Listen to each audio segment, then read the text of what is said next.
Sugar आंखों पे क्या असर करती है और इसे हम कैसे बचें।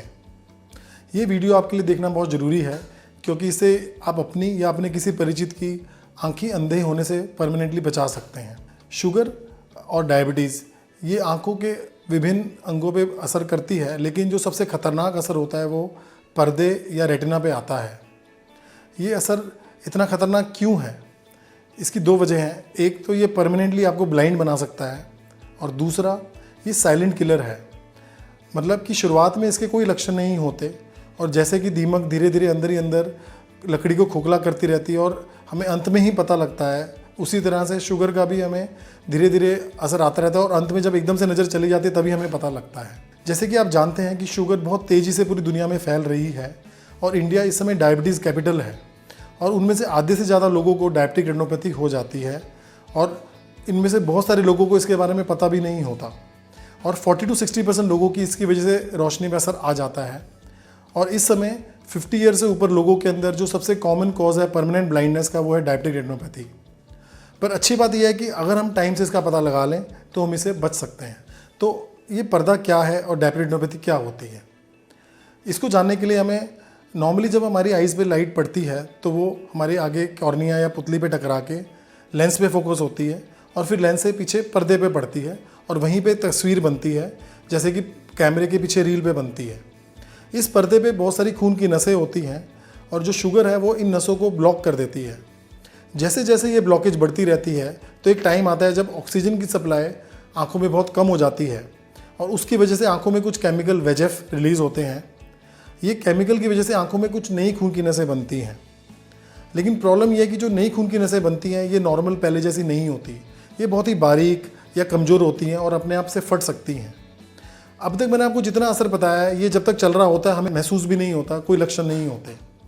फिर जब अचानक से नसें फटती हैं तो अचानक से आँखों में ब्लीडिंग होती है और आपको आँखों के सामने कुछ काले काले धब्बे नज़र आते हैं। कुछ मरीजों में ये भी नहीं होता और धीरे धीरे नसें बढ़ती रहती हैं और अचानक ही पूरा पर्दा वो अपने साथ खींच लेती हैं, जिसको हम रेटिनल डिटैचमेंट बोलते हैं। इस स्टेज में इलाज बहुत ही मुश्किल होता है और कई बार नज़र वापस नहीं आती।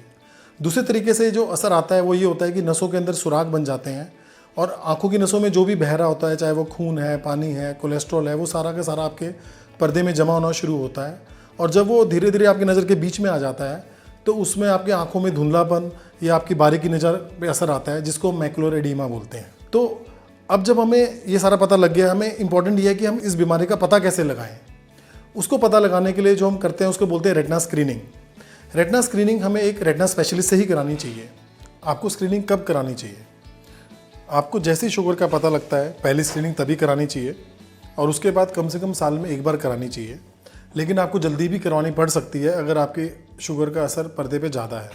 जब आप स्क्रीनिंग के लिए जाते हैं तो सबसे पहले आपका रेटिना स्पेशलिस्ट आपकी आइज़ में वो डायलेटिंग ड्रॉप डालेंगे, जिससे आपको 3 से 4 घंटे के लिए कुछ धुंधला दिख सकता है।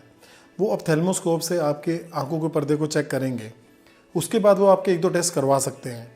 जो मोस्ट कॉमनली टेस्ट करवाया जाता है उसको हम बोलते हैं OCT।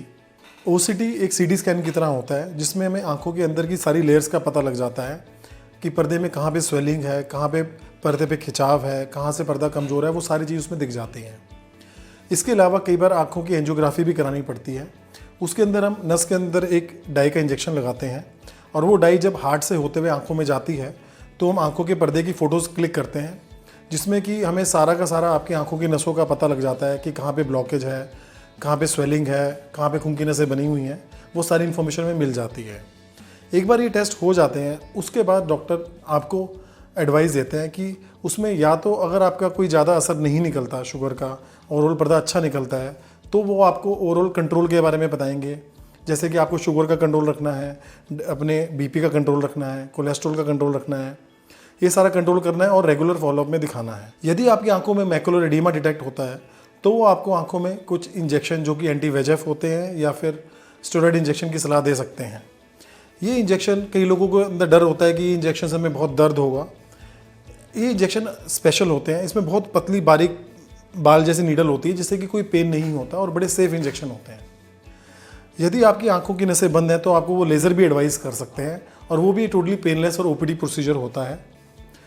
लेकिन यदि आपकी आंखों में खून आया है या आपका पर्दा उखड़ गया है, उस केस में फिर आपको सर्जरी की ज़रूरत पड़ती है, जिसको हम विट्रेक्टमी बोलते हैं। अच्छी बात यह है कि आज की डेट में हमारे पास advanced MIVS micro incision vitrectomy system है, जिसके अंदर हम बिना कोई चीर टांग के या बिना कोई कट के खाली दूरबीन से छोटे सुराख से हम पर्दे की सर्जरी करते हैं और पर्दे की ब्लीडिंग को हटा के हम पर्दे को पूरे लेज़र से ठीक करके चिपका सकते हैं और इससे रिजल्ट्स भी बहुत अच्छे होते हैं। इंपॉर्टेंट ये है कि जो भी ट्रीटमेंट आपको डॉक्टर एडवाइस करते हैं हमें वो बड़े टाइम से करवाना ज़रूरी है। क्यों? क्योंकि पर्दा एक ऐसी चीज़ है जिसको हम बदल नहीं सकते। जैसे मोतिया है, मोतिये में आपका बदल के लेंस नया डल जाता है, लेकिन पर्दा चेंज नहीं हो सकता। इसलिए हम जितनी जल्दी इलाज कराएं उतना ही आगे हम पर्दे की रोशनी को और कम होने से बचा सकते हैं और तभी हमें उसके अच्छे रिजल्ट्स मिलते हैं।